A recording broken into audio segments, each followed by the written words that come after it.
মা কালীকে জীবন্ত দর্শন। দক্ষিণেশ্বরের কালী মন্দির গঙ্গার ধারে এক পবিত্র স্থান। সেখানে এক তরুণ পুরোহিত দিন-রাত কাঁদতেন। তার নাম গদাধর, যিনি পরে সারা বিশ্বে পরিচিত হন শ্রীরামকৃষ্ণ পরমহংসদেব নামে। তিনি শুধু পূজা করতেন না, তিনি সত্যিই মা কালীকে দেখতে চাইতেন। তার হৃদয় জ্বলছিল এক গভীর আকাঙ্ক্ষায়, মা, তুমি কি সত্যিই আছো?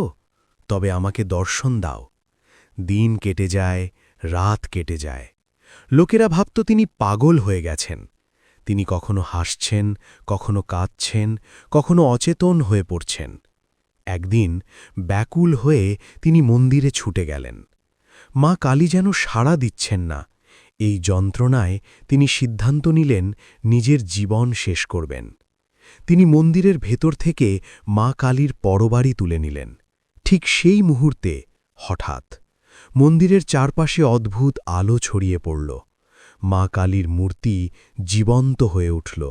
অপরূপ আলো, অসীম করুণা, স্নেহময়ী হাসি। রামকৃষ্ণদেব পরে বলেছিলেন, সব কিছু আলোর সাগরে বিলীন হয়ে গেল। আমি আর কিছু দেখতে পেলাম না, শুধু অসীম আনন্দ ও প্রেম। সেদিন থেকে তার জীবন পুরো বদলে গেল।